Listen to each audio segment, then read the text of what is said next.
Whew.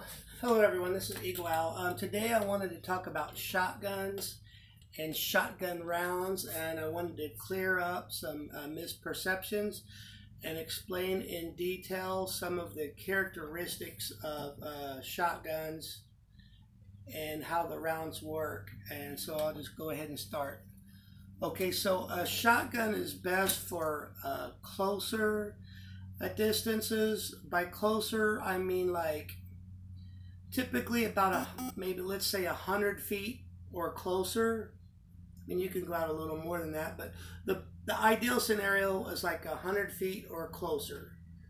It's not designed for shooting someone across the football field. I'm going to go over some things about it. So everyone knows that a shotgun round, typically it sends out a spread, and that's one of the reasons people like it. And people commonly say this myth, or I won't say myth, but they're misinformed, and they say, I like a shotgun because you don't even have to aim. And that statement is kind of a little bit of ignorance, because they think as long as you're pointing the gun away from you and pull the trigger, it magically hits whatever you want to hit. It's not so much that you don't have to aim, it's that you don't have to be as precise as you have to be with, let's say, just a regular round. Like let's compare 12 gauge to a 9mm. Okay, if you're aiming a 9mm at a person, one bullet is coming their way. So wherever that one bullet hits, that's what you get. Okay, so with a 12 gauge, as they exit the barrel, they come out, and there's more than one pellet inside it. And after they exit the barrel, they begin to spread. They don't spread as far as a lot of people think they spread. I'm going to compare some differences. Okay, there's lots of different levels of shot round. The smallest, you could say BBs or pellets. The smallest ones are commonly called a 7.5. And 7.5 is referred to as a bird shot round because it's commonly used for birds or small game. The bird shot round spreads wider than other rounds, but the pellets are the smallest. Now this can vary by maker, but this is a rough estimation. In a number 7.5 round, the pellets are very, very small, and they put about 200 of them in there. So you got 200 of these little bitty pellets coming out. And the reason people like to use them for birds is because there's so many of them, and a bird is so small, you got 200 little pellets coming in every direction. When you hit the bird, it's guaranteed to take it down. And then you go through all the different levels. There's number 4 shot, there's number 1, there's aught, which is a 0, there's double aught, and there's triple aught buck. The largest ones are called triple aught unless you're doing an actual slug, which looks like a big old cannonball on the end. So for the purpose of this, talking about rounds that spread, the biggest one is called a triple aught buck. Now, triple aught buck tends to place anywhere from about 9 to 12 pellets in it that are very big. Triple aught buck, the word buck means buck as in deer. Triple aught buck, people commonly use to take down a deer, which is a 150, 200-pound animal, about the size of a human. And the fact that it's used to take down something as big as a deer would let you know that it is better suited to taking down a human than, let's say, bird shot, which is designed for taking down a bird, even though bird shot will be effective on a human at a close range.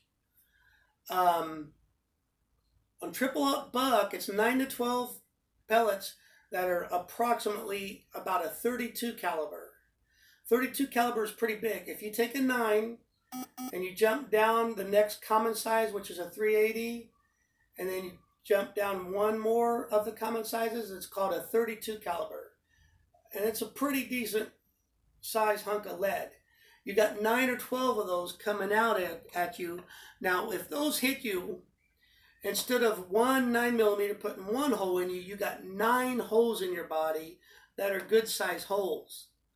Someone's 20, 30, 40, 50 feet away, and you put 9 holes in their center mass, they are done. Like, count them out, they are done.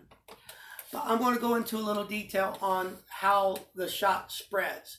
Because people think you just close your eyes, pull the trigger, and you don't even have to aim. I hate when people say you don't even have to aim.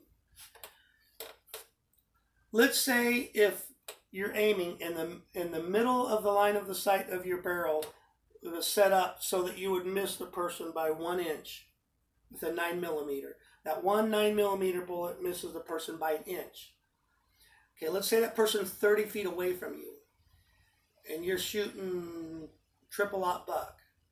That same 9mm that was going to miss by 1 inch, if you run a laser line straight out of your shotgun barrel to where it would have missed you by 1 inch, but instead you're shooting a triple-aught buck pattern, you got 9 to 12 rounds coming out, so that one that would have missed you by the inch, half of that is a circular pattern.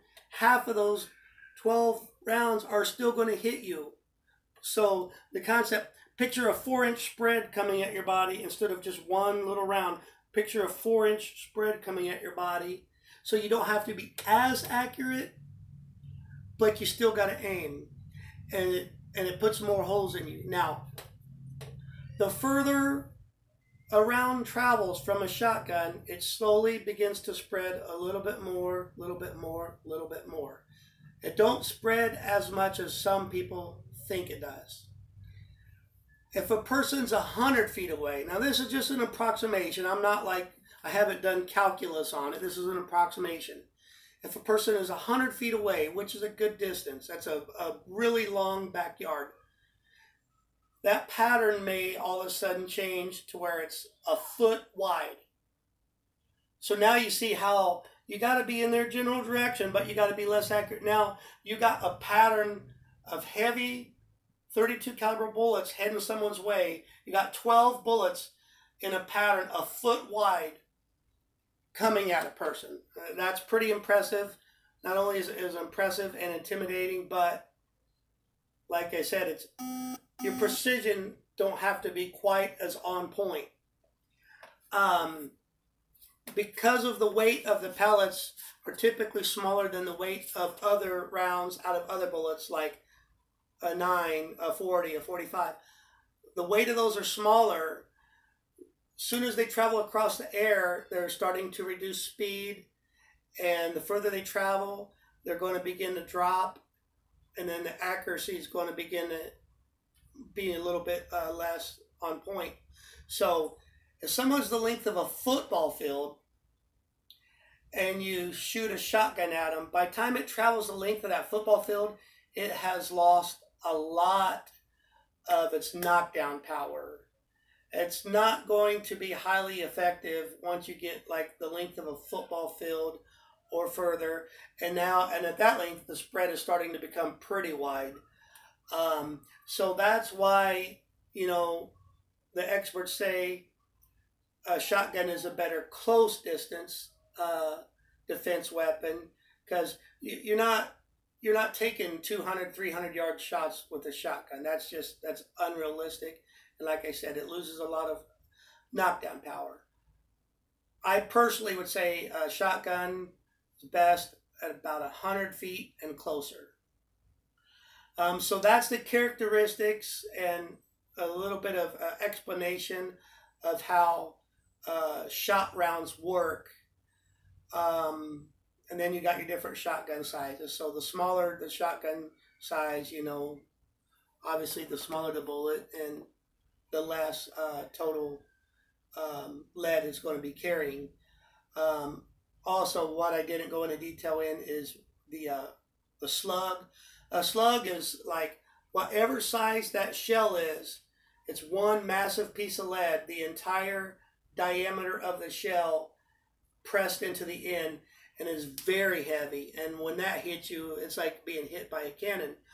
But the only difference between a slug and the other rounds is now instead of having multiple pieces coming out at you, it's one piece. So now you got to go back to being very precise and accurate with your shot. But when that slug hits you, it's putting a cannon hole in you. So I hope that clarifies a little bit for people who don't really understand shotgun rounds. Like, I hope it just clears up some of the questions that people have about shotgun rounds.